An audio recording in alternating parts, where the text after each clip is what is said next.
ತಾವು ಬಜೆಟ್ ಬಗ್ಗೆ ಮಾತಾಡಿದ್ರಿ. ಆದ್ರೆ ಏನ್ ಉದ್ದೇಶ? ಯಾಕಂದ್ರೆ ಬಜೆಟ್ ಸಮಾಧಾನ ತಂದಿಲ್ಲ, ನಮ್ಮ ನಂಬಿಕೆ ಹುಸಿಯಾಗಿದೆ ಅಂತ ಮಾತನ್ನ ಹೇಳಿದ್ರಿ. ಈಗ ಅದಕ್ಕೆ ಪ್ರತಿಕ್ರಿಯೆಗಳೆಲ್ಲ ವ್ಯಕ್ತ ಆಗಿದೆ. ಬೇಳೂರು ಗೋಪಾಲಕೃಷ್ಣ ಅವರೆಲ್ಲ ನಿಮ್ಮನ್ನ ಪಕ್ಷದಿಂದ ಆಚೆಗೆ ಹಾಕಿದ್ರೆ ಒಳ್ಳೇದು ಅಂತ ಮಾತಾಡಿದ್ದಾರೆ. ಮುಂದೆ ಟಿಕೆಟ್ ಕೊಡುವಂತ ವಿಚಾರದಲ್ಲಿ ಹೈಕಮಾಂಡ್ ಗಮನಿಸುತ್ತೆ ಅನ್ನೋ ಪರಮೇಶ್ವರ್ ಅವರು ಕೂಡ ಮಾತಾಡಿದ್ದಾರೆ. ಸೊ ನಿಮ್ಮ ಇಂಟೆನ್ಷನ್ ಏನಾಗಿದೆ? ಏನ್ ಹೇಳಿದ್ರು? ಮುಂದೆ ಟಿಕೆಟ್ ಕೊಡುವಾಗ ಹೈಕಮಾಂಡ್ ಇದನ್ನೆಲ್ಲ ಗಮನಿಸುತ್ತೆ, ಮಾತಾಡುವಾಗ ಇತಿಮಿತಿಯಲ್ಲಿ ಇರಬೇಕು ಅಂತ ಹೇಳಿದ್ದಾರೆ.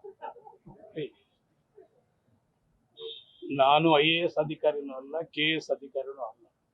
ನಾನು ಒಬ್ಬ ಜನಪ್ರತಿನಿಧಿ.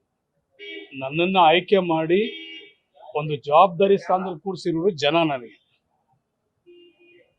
ನನಗೆ ಜವಾಬ್ದಾರಿ ಸ್ಥಾನದಲ್ಲಿ ಕೂರಿಸಿರೋರು ಜನ.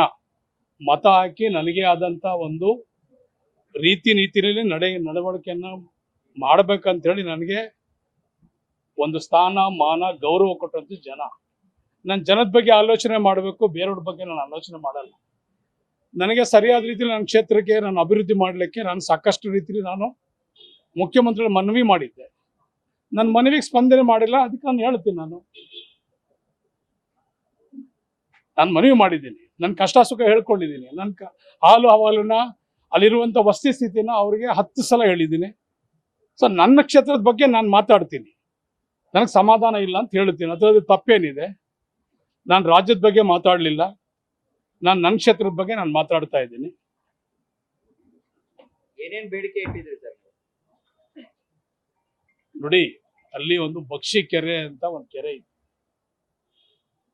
ಆ ಕೆರೆ ಈ ಹೈವೇ ಮಾಡಿದಂಥ ಸಂದರ್ಭದಲ್ಲಿ ವೈಜ್ಞಾನಿಕವಾಗಿ ಮಾಡಿಲ್ಲ. ಅವೈಜ್ಞಾನಿಕವಾಗಿ ರೋಡೆಲ್ಲ ಮಾಡೋಂಥ ಸಂದರ್ಭದಲ್ಲಿ ನೀರೆಲ್ಲ ಹೋಗಿ ಕೆರೆಗೆ ತುಂಬಿ ಕೆರೆ ಎಲ್ಲ ಒಡೆದೋಯ್ತು.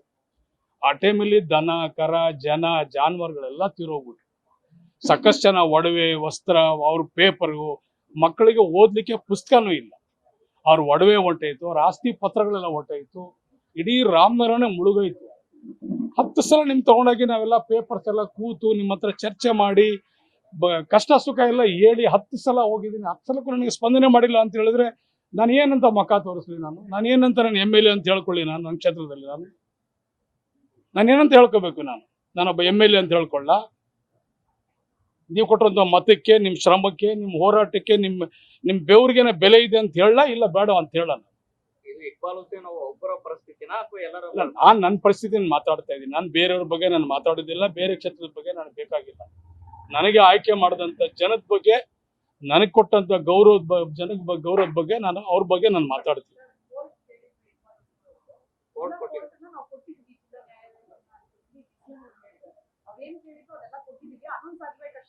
ಈ ಕೋರ್ಟ್ ನೋಡಿ, ಸುಮಾರು ಕೋರ್ಟ್ ನಮ್ಮಲ್ಲಿ ಆಗಿ 100 ವರ್ಷ ಆಯಿತು. ಈ ಮುಂದಿನ ತಿಂಗಳ 27ನೇ ತಾರೀಕಿಗೆ ಈ ಮಾರ್ಚ್ 27ಕ್ಕೆ 100 ವರ್ಷದ ಕೋರ್ಟ್ ಅಲ್ಲಿ ಇರೋದಲ್ಲಿ.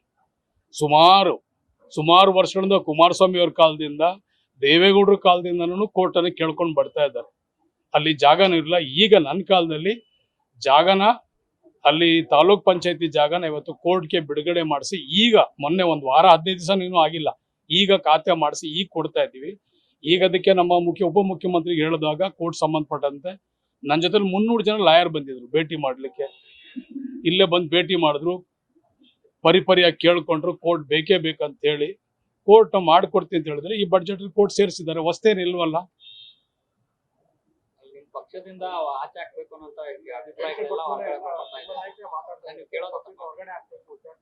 ಯಾರಿಗೆ?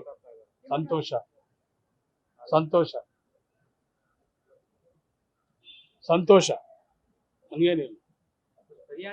ನಾಯಕತ್ವ ಬದಲಾವಣೆ ಆಗ್ಬೇಕು ಅನ್ನೋ ಆಗ್ರಹ ತಂದು ನನ್ಗೆ ಯಾಕೆ ಅದನ್ನೆಲ್ಲ ಮಾತಾಡ್ಬೇಕು? ನನ್ಗೆ ಯಾಕೆ ಅದನ್ನೆಲ್ಲ ಕೇಳ್ತಾ ಇದ್ದೀನಿ? ನಾನು ನನ್ನ ಕ್ಷೇತ್ರದ ಅಭಿವೃದ್ಧಿ ಬಗ್ಗೆ, ನನ್ಗಿರುವಂತ ಕಷ್ಟ ಸುಖದ ಬಗ್ಗೆ, ನನ್ನ ಜನರ ಹಾಲು ಹವಾಲ್ ಬಗ್ಗೆ ನಾನು ಕೇಳ್ತಾ ಇದ್ದೀನಿ ಹೊರತು ನಾನು ವಿನಾಕಾರಣ ಯಾವುದೇ ವಿಷಯದ ಬಗ್ಗೆ ನಾನು ಮಾತಾಡಲ್ಲ.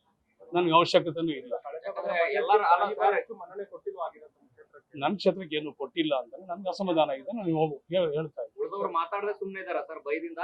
ಗೊತ್ತಿಲ್ಲ, ನೀವೇ ಕೇಳ್ಬೇಕು. ಒಬ್ಬೊಬ್ಬರಿಗೆ ಕರ್ಸ ನನ್ಗೆ ಹೆಂಗ್ ಇಂಟ್ರೂ ತಗೋದ ಹಂಗೆ ಒಬ್ಬೊಬ್ಬರಿಗೆ ಕರ್ಸಿ ಇಂಟ್ರೂ ತಗೊಳ್ಳಿ. ನೀವು DK ಶಿವಕುಮಾರ್ ಅವರ ಪರವಾಗಿ ನಿಂತಿದ್ದ ಕಾರಣಕ್ಕಾಗಿ ಅನುದಾನ ಕೊಡ್ತಾ ಇಲ್ವಾ ಅಂತ? ಏನ್ ಮೇಡಮ್? ನನ್ನ ಕ್ಷೇತ್ರದ ಬಗ್ಗೆ ನಾನು ಮಾತಾಡ್ತೇನೆ. ತಾವು DK ಶಿವಕುಮಾರ್ ನಿಮಗೆ ಗೊತ್ತಿಲ್ಲ, ಅಲ್ಲಿ ನಡೆದಂತ ಒಂದು ಘಟನೆ ನಿಮಗೆ ಗೊತ್ತಿಲ್ಲ. ನಾನು ಕೊಡ್ತೀನಿ ನಿಮ್ಗೆ ಆ ಚಿತ್ರಗಳನ್ನ ನೋಡಿದ್ರೆ ನಿಮ್ಗೆ ಕರಳು ಹೊರಗಡೆ ಬಂದ್ಬಿಡ್ತದೆ.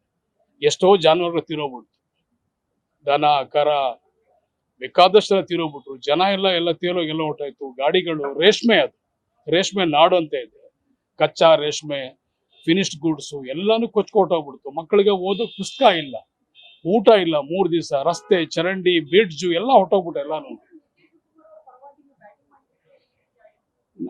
ಅನುದಾನ ಕಡಿತ ಇಲ್ಲ, ಆ ವಿಷಯನೇ ಬೇರೆ, ಈ ವಿಷಯ ನೀವು ನನಗೆ ಕೇಳ್ತಿರೋಂಥ ಪ್ರಶ್ನೆ ಬೇರೆ, ನೀವು ವಿಷಯ ಬೇರೆ ನನಗೆ ಡೈವರ್ಟ್ ಮಾಡ್ತಾ ಇದ್ದಾರೆ. ನಾನು ಅಭಿವೃದ್ಧಿ ಆಗ್ಬೇಕು ಅಂದ್ರೆ ಡಿ ಕೆ ಶಿವಕುಮಾರ್ ಸಿಎಂ ಆಗ್ಬೇಕು ಅಂತ ಹೇಳಿಕೆ ಕೊಟ್ಟಿದ್ದೀರಿ. ನಾನು ಹೇಳಿದ್ನಲ್ಲ, ನಾನು ಈ ಬಡ್ಜೆಟ್ ಬಗ್ಗೆ ನೀವು ಪ್ರಶ್ನೆ ಎತ್ತಿದ್ದೀರಿ, ನನಗೆ ಸಮಾಧಾನ ಇಲ್ಲ, ನನ್ನ ಕ್ಷೇತ್ರಕ್ಕೆ ಏನೋ ಅನುಕೂಲ ಆಗ್ಲಿಲ್ಲ ಅನ್ನೋ ಒಂದು ನೋವನ್ನ ನಾನು ಹೇಳ್ಕೊಂಡಿದ್ದೆ.